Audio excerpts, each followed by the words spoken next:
انسان اس دنیا کے اندر جو آیا ہے، اللہ تبارک و تعالیٰ نے قرآن کریم کے اندر جس مقصد کو بیان کیا ہے وہ یہی ہے کہ وَمَا خَلَقْتُ الْجِنَّ وَالْإِنسَ إِلَّا لِيَعْبُدُونِ، کہ انسان کو دنیا کے اندر اللہ تبارک و تعالیٰ نے اور جنات کو صرف عبادت کے لیے پیدا کیا ہے۔ عبادت براہ راست ہم اور آپ سمجھتے ہیں کہ اللہ تبارک و تعالیٰ نے اس کو ایک سبب بنایا ہے ہم اور آپ کی جنت میں جانے کا، کیونکہ یہ جنت جس کو اللہ تبارک و تعالیٰ نے ہم سب کے دادا حضرت آدم علیہ السلام کو جس جنت سے کسی چوک کی وجہ سے حضرت آدم علیہ السلام کو جنت سے نکالا گیا، اور اسی کے ہم لوگ امتی ہیں اور اسی کی نسلوں میں ہم لوگ آتے ہیں، اور اس جنت کو حقیقت یہ ہے کہ ہم ہی لوگوں کے لیے سجایا گیا ہے۔ جس طریقے کے اعمال ہوں گے اور جس طریقے کے ہم سب کی کرتوت ہوں گے، جس طریقے کے ہمارے نامۂ اعمال ہوں گے، اسی طریقے کے وہاں فیصلے ہوں گے۔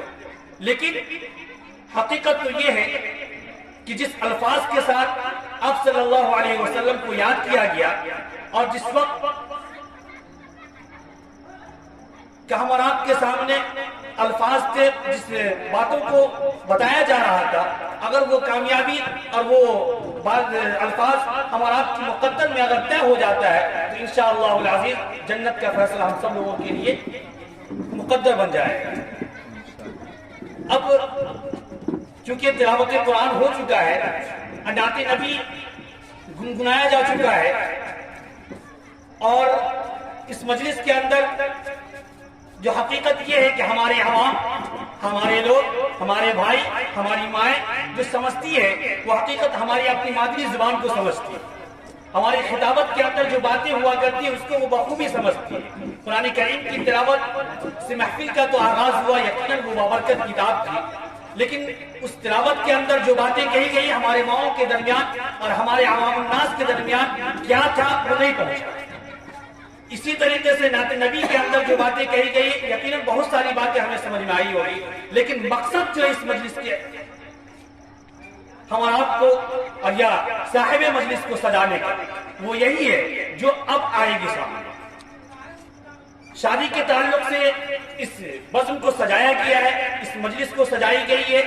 تو یقیناً وہ باتیں کب آئے گی جب خطابت کے ذریعے ان لوگوں کے درمیان یہ باتیں رکھی جائے گی، اور ساتھ ساتھ اس کے نقصانات، ان کی برائیاں، ان کے فوائد، اسلامی احکام، اسلامی باتیں، شریعت کے ایک حدود، شریعت کی پابندی، جب یہ سب باتیں ان کے سامنے جائے گی تو انشاءاللہ العزیز امید ہے کہ آنے والی نسلیں یا یہی نسل ان باتوں پہ عمل کر کے اور اپنے مستقبل کو بہتر سے بہتر بنا لے۔ کیونکہ آپ دیکھتے ہیں کہ جس طریقے کے خرافات شادی کے اندر، جس طریقے کے بدعات شادی کے اندر، یہ برہمن کلچر جو ہم لوگوں کے اندر گھسا ہوا ہے، اس سے ہمارا آپ کو یقیناً دور کرنا بہت ضروری ہے۔ ہمارا